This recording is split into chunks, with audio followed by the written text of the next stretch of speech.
Tapos ang kanyang panghuli ay CI. Paano ang ginagawa doon sa CI na yun?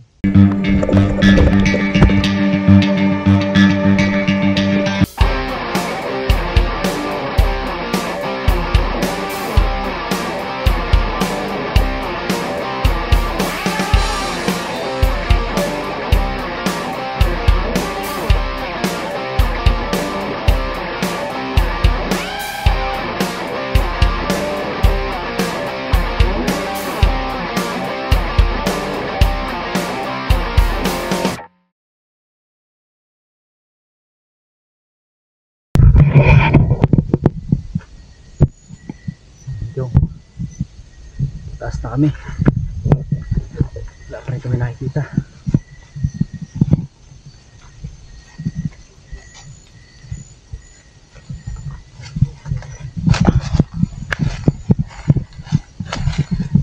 Dapat ito ng kubo.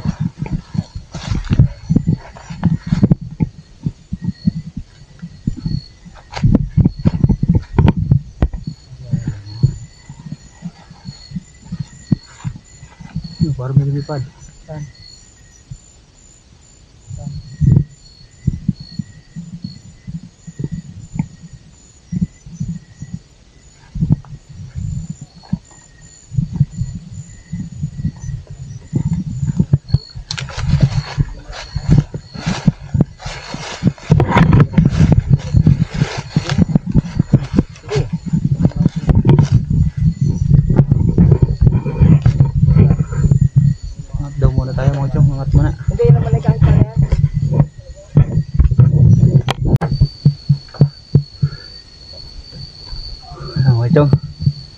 Ito sa kubo. Wala kami nabubo.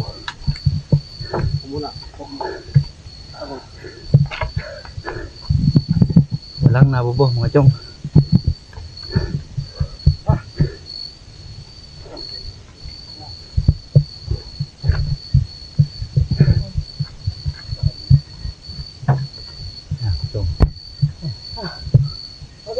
Sarap. Titis na ako ng pawis. Paligo ng pawis. Bayate ang nakita. Oo, bayate. Abangan niyo mga chong. Pahinga muna mga chong.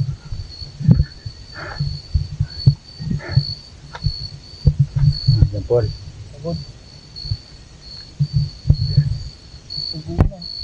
Pahinga muna. Yan, nga po na. Luya. At ito yung magaling sa kalusugan. Lumako ha. Kapasipag humuli. Taga yan. Thank you Lord. Yung sarap. Tumining. Siyempre dahil sa malamig. Mga chong, sarap. Dahil sa malamig na gabi, kailanganin natin ito. Kutsi sir. Kunti lang naman. Wala akong kutsara baga? Oo ako. Para yung puel. Nakaputok. Gulay na lang ka. Kulawo. Saka kulawo. Hindi ka dyan po lang. Baso wala. Ano? Ayan. Ayan. Tayo muna. Tayo muna mga katribe ay medyo magpapainit. Papainit muna tayo ng konti. At wala doon. Ay, chong pidik. Tikmin naman. Ay, wala pang alamay. Tikmin naman, chong pidik. Sabaw. Oh, sige daw. Sarap. Oo, abiyad. Diyan pala rin pulutan mo. Ayoko nun. Ay, dati lang pulutan mo. Yung aking kinuha. Oh, lamig. May patuyo ka pa, Toy. Kalo na kami. Pag naubos mo. Toy, pag naubos mo na, wag ka na dito, ha. Yan. Pag nakita ko nakuha pa dos. Ikaw nang babaralik ko. Ayo, talaga nakapagbukod pa ng kanya, mga katribe. May kagaya-kagayayan. Oo. Sabi pa kanina, sabi niyo patuyo. Ay, ito nga pala si Boy Patuyo.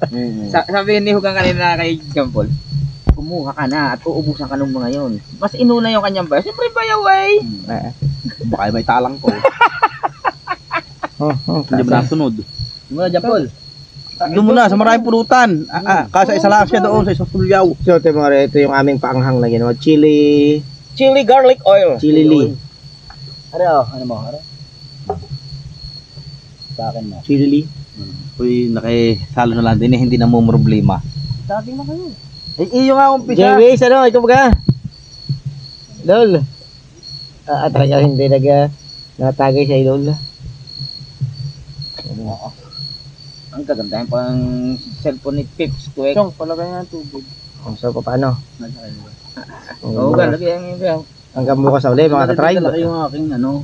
Ay, Ha? Hanggang bukas na labag ulit, mga ka-tribe. Lang. At Papainit muna, papatrok.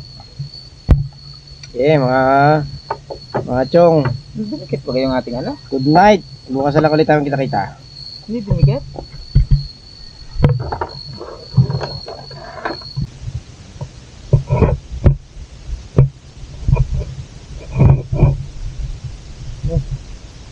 Morning mga chong. Medyo tanghali na nakahiga pa. Dinadamayan natin yung mga pabigat. John Paul. Pain. Well, fish quick. Quick. Tulog. Bali si Hogan mga chong ngayon ano. Nandun na.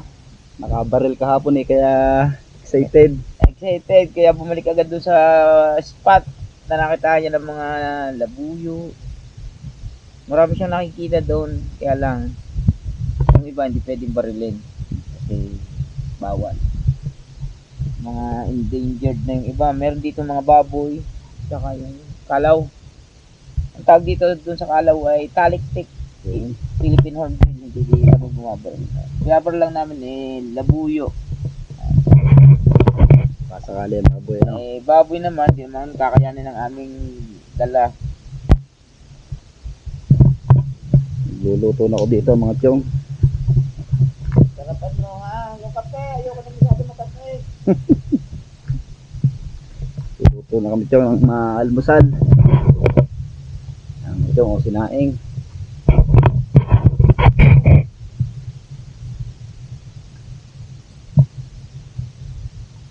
Luto na tiyong ang isa. Luto na yung isang sinaing. Itong munggo, balatong. Luto kami ng balatong. Pang isang sinaing.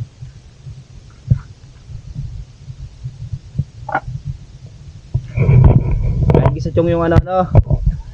Maigisa yung alamang. Para kaputat nung balatong. Bago tayo magpupunta ng Balatong. balatong. Yung Ay. Ito po yung pan third day natin dito sa bundok, mga ka-tribe. Para sana po uwi na po kami. Kaya lang may isang magandang pangyayari na may dumating po tayong mga katropa dito na manghuhuli siya ng labuyo. Ang ginagamit niyang panghuli yung tinatawag na CI, pero hindi pa ako nakakakita noon, hindi pa kami nakakakita. Kaya titingnan natin kung paano ang proseso at sabi naman tayo sa kanya na sasama tayo sa kanilang panghuhuli ng labuyo. Kaya ito yung ito yung kanyang labuyo. narinig yung ating ginagawa. Ito, nakalagay sa lalagyan. Ang pangalan niya pala ni Tropa si Romel Adarian. Aderion. Ito yung ginagamit niyang pangati ng labuyo. Ito, napakahaba na ng tahid. Tapos ang kanyang panghuli ay CI. Paano ang ginagawa doon sa CI na yun? Paano? Naka-store sa pangate. Nakakulong ang pangati sa loob. Tapos pag may dumating, Nalpok. ayun, Liig. ayos na. Hindi pa. So ayun, papuntahin natin. Si Hogan, kababalik lang galing Dito muna ako. Payat na ako. Nalalakad. Ayun na! Tayo titingnan natin kung paano ang proseso ng pagkakabit ng CI. Tara, Marlon. Hindi na yung ganito sa sanang paran? Alin? Sabi ko naman rin na. Hindi na sa pataas. Ako. Ay, nakabusira. Eh, dito sa Asan payta. tayo? Natin yung isang malaki. Pagka may nababa, nagayon lang sa paroon. Abit na may. Pakal ka na isang yun. Gaso. So yan, dito tayo. Dito mga sa kay katrad. Gaya sa ating inuunan. Sa Henry pa. Hindi na ako nagparoy. Pero yung tandangan, doon sa gayon. Dalawa yun. Sana makakahuli no? Makita natin Warik ang tandang din proseso. sa kasama na Wala, di ka pagka- pagdudusong. pagkakasta niya. Oo. Paano kayo? Ewan ko pa ninyo. Kung saan ikakabit arin ni Master ay. Handa ka? Ay lalusukan di yan. Pag doon, ay di napakasukan eh. Kapagkabit ka na nga pala eh. Kailangan pa pa rin yan eh. Oh, di yan. Doon tayo kung saan man. Ako'y nagpaparin eh. Abot ka doon sa kalbangan. Yung parang ano, usew na ano, kawayang maliliit. Di yan. Magpataas na kayo, paroon. May natugundo eh, hindi mo nalapot sa akin. Ayaw. Ang lalaki noon, kahit usok. Bahala na, mga katrad. Dali mo yung mga sanapayong ha. Yung paanong nahuli natin kahapon, no? Huli natin, souvenir. Tara. Sino magaling ang Panginoon sa mga kuwe? Yung pagkakadaan sa puno ay kihe.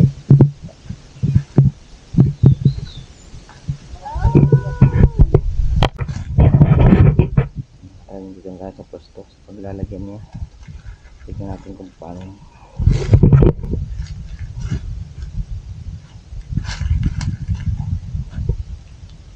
Oh.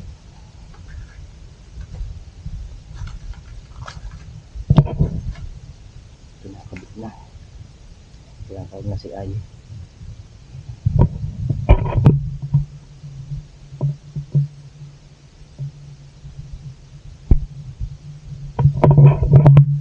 Patindig talaga ang mga ano.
Bulabog ang manok.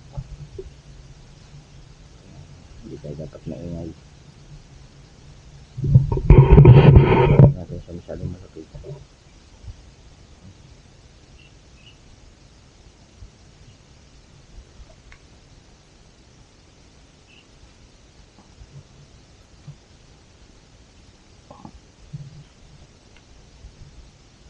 Walang kapitin.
Pag lumapit. Oo, gusto mo silbo.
Ayan nga po mga ka-tribe, napakita na po natin yung proseso ng pagkakabit ng tinatawag nila na CI gamit pati ang may pangati silang tandang na manok, tapos magpapatunog sila ng speaker at pagkatapos noon babantayan na lang niya, kaya matalagal yun. Kaya lang araw na lang uwi namin yun, siyempre wala na kami pagkain, tapos yun na nga wala natin bumaba, kaya siya ayos ang gamit sa loob yun. Babalik ka ng camouflage kami uuna na kala ano pisa, uuna na tayo kanya yo, uuna na kami sa iyo Kaya na kami. si Romel Averyon at pinagbigyan nyo tayo na makita yung isa sa proseso ng panghuli niya ng labuyo gamit ang CI. Ayun, sa mga susunod po mga ka-tribe, makikita nyo hanggang sa pagbabantay namin noon hanggang sa may mahuli. Papakita po namin yan sa mga susunod na episode kasi makakasama po namin sila at saka si Kakrox. Yan, makakasama namin si Kakrox. Bisitahin niyo po ang YouTube channel nila mga tribe Kakrox. So yan, ngayon namin pauwi na, balik na kami sa Ubo at hindi din naman pwede ang at siyempre maingay para makahuli naman siya. Alam, Ubo Nang dating ano. ayun ay kami na doon sagad may sagad ulo wala kita ninyo tagal na kawayan di kagaya ng yung inigi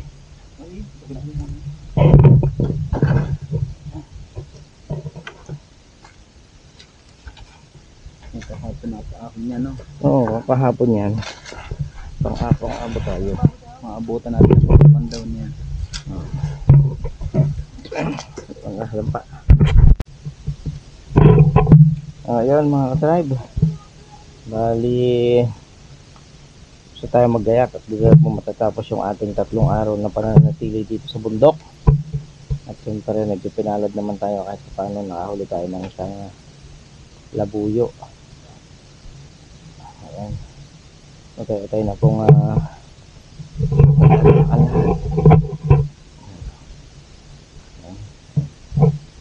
siyempre papasalamat muna tayo kay Idol Joswell. Well, thank you pagsama mo sa amin dito sa iyong lugar.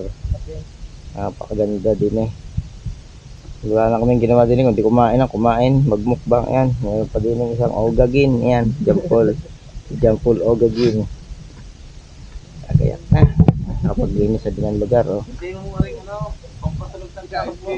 ikaw magpatunog yan may patunog pa Si Jampol. Jampol ay Ogagin. Ayan. Ano? Ayan ang ginagamit daw nilang patunog sa kanuklo. Paano ba guys, hinihipan? Kahit alin yan. Hindi ko alam. Parang asang tututuay. Sa ibaba, sa ibaba. Lagyan mo daw ng daliri. Lalagyan mo daliri, patagilid. Ganito? Hindi ko alam. Oh, ikaw, lapot. Ayun, hindi nga Ayan. rin magkaigi. Ka-tribe, okay na. So, hanggang dito lang mga ka-tribe. Maraming salamat po sa inyong walang sawang panonood at suporta sa amin sa Touch Tribe. Sige po ulit at ingat. Maraming salamat.